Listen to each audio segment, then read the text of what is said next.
Com isso eu chamo para a nossa conversa. Agora sim, André, perfeito, economista. Vamos falar sobre essa bolha, ou sinal de bolha, talvez um pouquinho mais tarde, André, mas eu queria começar com você. Primeiro, bem-vindo, bom dia, bem-vindo ao Mercado Aberto. Queria começar repercutindo o encontro tão esperado entre Marco Rubio e Mauro Vieira, que sinaliza para um outro encontro ainda mais aguardado de Lula e Trump. Desses primeiros sinais, do que foi emitido ontem, quais as suas percepções, qual a sua percepção e o que você acha que pode estar sobre a mesa de negociação? Você acha que a gente pode ter algum anúncio concreto, auspicioso para o Brasil, de repente até o final do ano?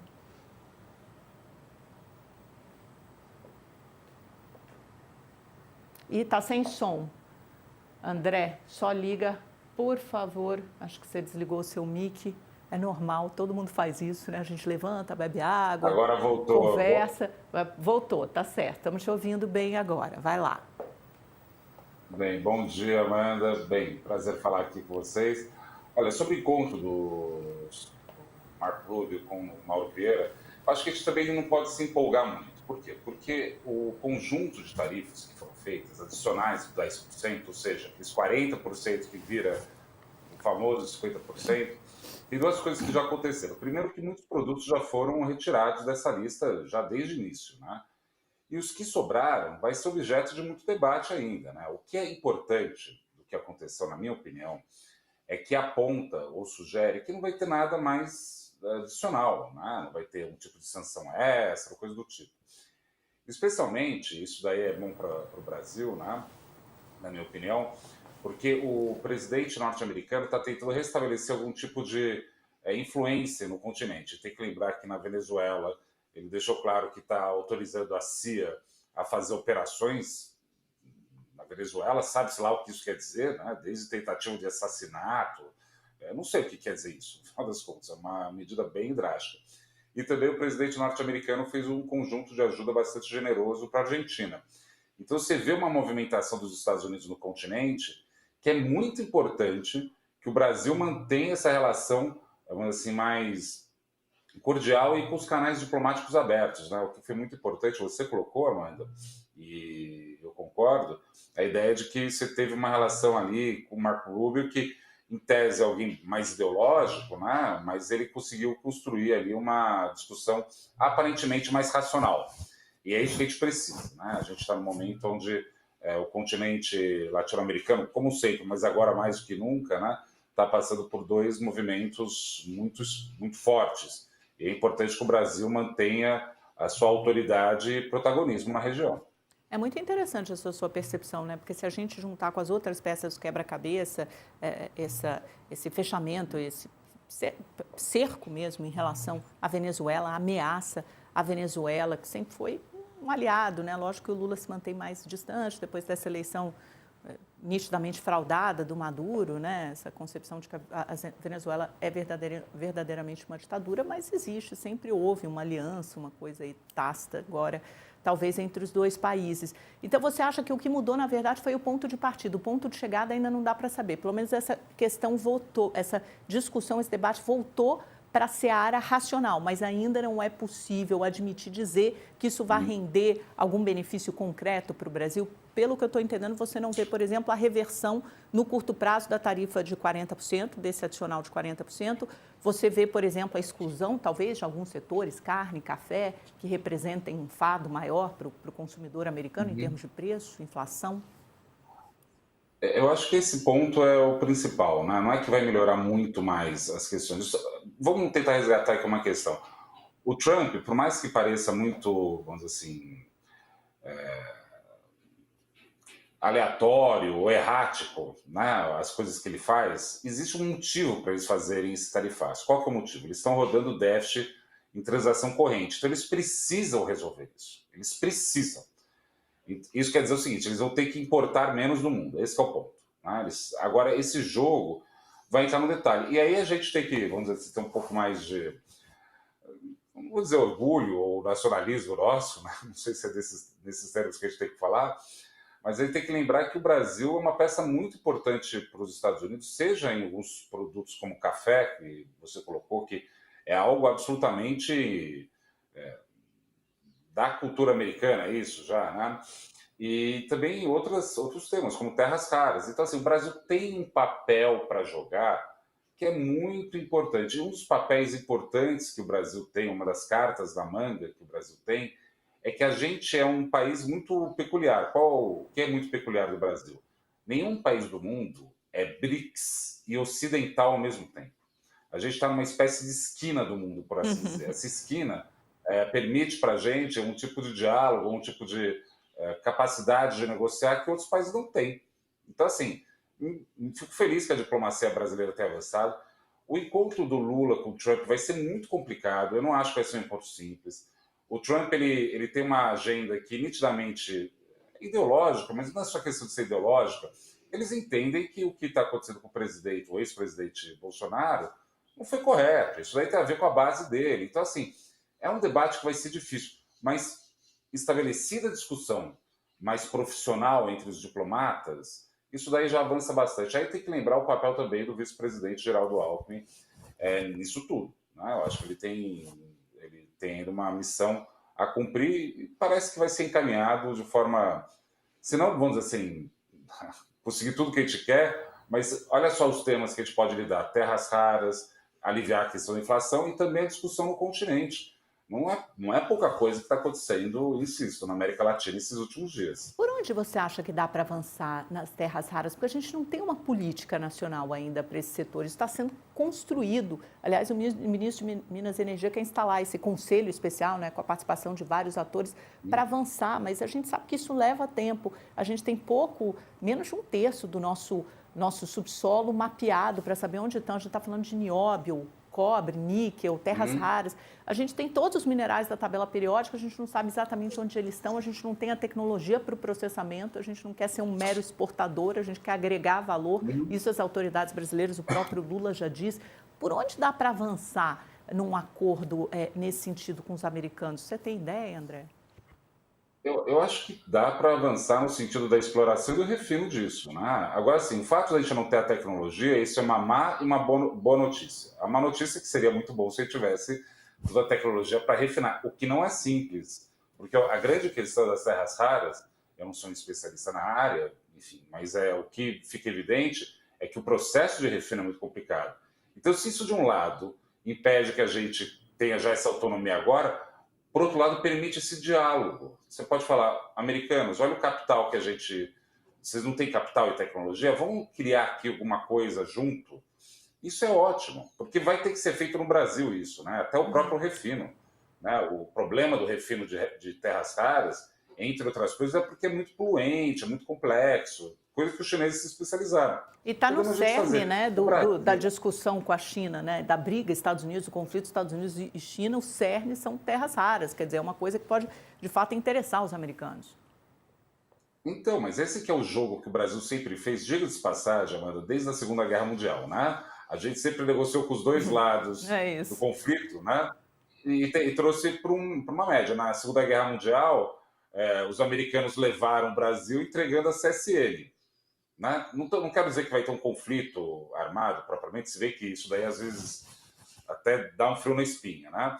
Mas o que a gente pode fazer é isso. Isso é a racionalidade. Por isso que assim, essa discussão, porque o Trump enfim, é de direita, etc. E tal. No final do dia, na hora que a porta fecha lá, eles conversam entre eles, a discussão entra nesse nível de concretude. Então, terras raras é uma questão importantíssima. Dois, a gente traz alguma estabilidade para a região, não é do interesse dos americanos ficar uma bagunça a América Latina o tempo todo, não faz sentido isso para eles, e a gente consegue fazer esses diálogos cruzados. Então, de novo, eu sou muito otimista da capacidade diplomática e econômica do Brasil nesse cenário. Eu E acho, agora, com estabelecer essa possibilidade do diálogo mais franco, né, entre eles e, eventualmente, construindo uma agenda entre Lula e o Trump, né, isso daí pode criar... Para o Trump é interessante, vamos ser francos, o Trump está querendo ser o Nobel da Paz, não é? Fez tudo o que fez no Oriente Médio, está fazendo tudo o que está fazendo, agora vai ter a cúpula para resolver a questão da Ucrânia também. O Lula, nesse sentido, cai como uma luva para ele azeitar essas relações. Me parece que é isso que ele está vendo nesse momento. É Isso não estranho, quer dizer que ele não vai bater no Brasil ano que vem. é só a Venezuela que fica um ruído aí nessa equação, né? Quer ser Nobel da Paz, mas ameaçando de conflito e também uma coisa que vai totalmente contra a agenda É, dele, de invasão a outros países. Mas acho que a gente nem precisa perder tempo nisso, André, que a gente tem pouco tempo, mas você falou aí da CSN, isso é interessante porque deu início, catapultou o processo de industrialização brasileira. Quem sabe a gente não pode. Getúlio conseguiu essa concessão, quem sabe a gente não pode conseguir uma outra aí dos americanos, vai depender da habilidade de negociação.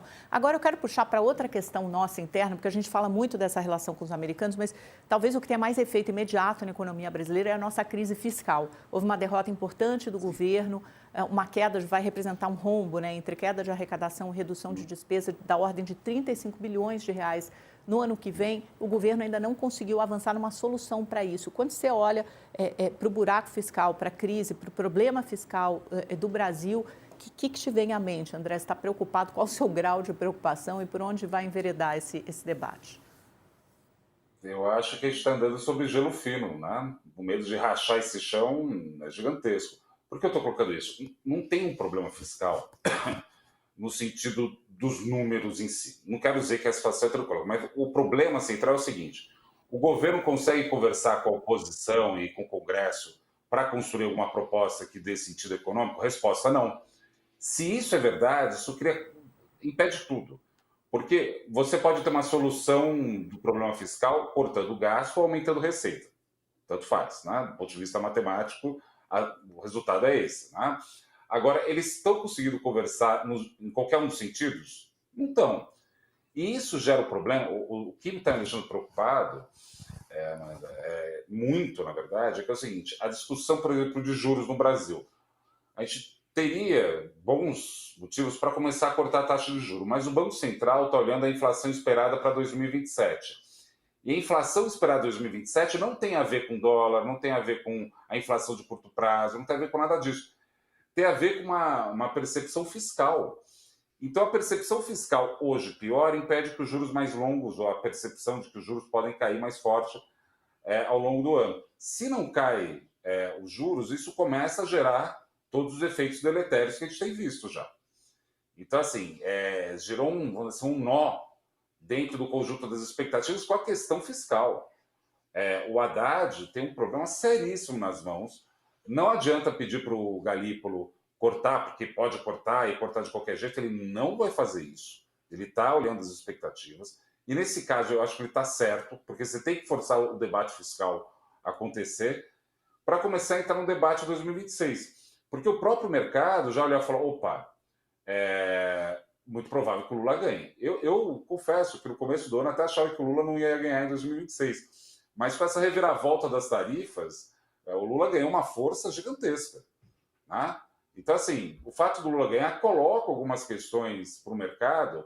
Eu acho que o mercado exagera, na minha opinião, mas enfim. Mas coloca algumas questões para o mercado que impedem o bom trânsito desse fluxo do dinheiro no tempo. Ou seja, não cai as expectativas de inflação em 27, que não faz cair os juros agora, o que gera essas interações difíceis. Então, Eu acho que está muito isso que me preocupa nítido, mais. está muito nítido o esgotamento desse modelo de ajuste fiscal que o Fernando Haddad, pelo qual o Fernando Haddad optou, que é o de aumento de receitas. O Congresso não está querendo mais entregar isso para ele, porque ele vê como aumento de impostos, por mais que fique esse discurso de justiça tributária, acho que é muito mais um discurso focado na eleição do que um discurso que surta, que produz algum efeito prático no Congresso, né? Porque dificilmente você vai conseguir votos para o que o Haddad está pedindo.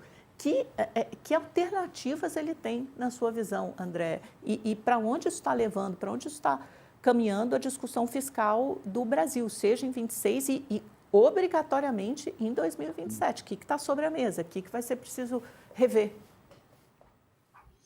Bem, vamos primeiro colocar uma coisa. Eu não consigo ver esse Congresso como um Congresso responsável fiscalmente. Eu não acho que eles não aprovaram a MP do IOF porque eles estão cansados de impostos. Não é disso que se trata. O Centrão nitidamente está chantageando o governo. Ponto. Na minha opinião é isso. Agora é o seguinte, dado que o Centrão está fazendo isso, por que ele está fazendo isso? Porque ele não quer aumentar tributos e cortar gastos? Não é isso. Porque se fosse isso, eles tinham mexido nas próprias emendas deles, de relatores, o que não estão fazendo e não vão fazer. Agora, o que o ministro pode tentar encaminhar, são alguns tipos de recomposição, aumento de algumas tarifas. Eu não sei exatamente o que eles vão fazer. e segurar a execução do orçamento. É isso que ele vai tentar fazer a forceps, né? Agora, que existe um debate fiscal que tem que melhorar, vamos dizer assim, a execução do arcabouço, é claro que tem. É claro que tem que fazer isso. Só que, por outro lado, eu não consigo olhar de jeito nenhum porque senão parece que assim, o governo não quer cortar ou só quer aumentar gastos, como se o outro lado fosse vamos dizer assim, mais Tivesse autoridade o adulto moral, da né? sala. Assim, a pergunta é, cadê o adulto da sala, né, Não Amanda? tem. Quem é o adulto? Né? Não tem adulto. Não tem adulto. Porque eles estão jogando o jogo de 2026. Então, assim, é desse ponto de partida que eu parto. Porque se a gente for discutir o que é ideal, o melhor para o Brasil, aí é um debate que é de outra ordem. Assim, eu sou uma pessoa do mercado financeiro, ou seja, eu quero descobrir o que, de fato, pode ser prático, o que, de fato, pode acontecer com a realidade, né? Eu acho que isso cabe a nós, os adultos da sala, por enquanto, André, embora a gente fique muito mais, talvez, num aspecto assim, quase meio utópico, porque isso não vai acontecer tão já. Mas em 2027, que reformas terão que ser feitas, assim, para endereçar essa questão? Eu concordo com você, tem um jogo político, eleitoral, está totalmente contaminado, é difícil falar, até em termos racionais, é um pouco como a discussão política e ideológica dos Estados Unidos antes de voltarem à mesa, sentarem à mesa finalmente. Mas na sua visão, então, de economista, de uma forma muito prática, a gente só tem um minutinho aí para encerrar o programa. Sendo muito objetivo, o governo, o problema não é que ele gasta muito, o problema é que gasta mal. O que é gastar mal? Uma parte gigantesca está na emenda de relator, que, francamente, é uma caixa preta que ninguém sabe o que tem lá dentro. Né? E tem vários casos possíveis de corrupção nessa história. E, do outro lado, os gastos obrigatórios, saúde e educação, só para pegar os dois, cresce por motivos que não têm a ver com medidas técnicas sobre saúde e educação. A gente não olha o que está acontecendo em saúde e educação para fazer a alocação, mas sim um aumento automático da despesa. Então, assim, tem que trazer uma racionalidade maior. Eu entendo que os congressistas deixaram esse gatilho automático para ninguém mexer nesse dinheiro. Só que, de novo, tem que ser adulto aqui. Porque senão fica um monte de regra meio besta para, não vamos mexer porque senão vão fazer bagunça. Se é assim, então francamente, né? O Congresso não está fazendo o trabalho deles. Aí tem que ter esse momento. Espero que depois, superada a eleição, se restabeleça um espaço para uma discussão mais, vamos dizer assim, adulta. Mais né? madura, sobre o que tem né? que fazer e mais madura. Acho que é isso, né? Sinal de que a gente vai perder mais um ano aí. André, muito obrigada, viu, pela sua participação aqui no Mercado Aberto. Volte sempre.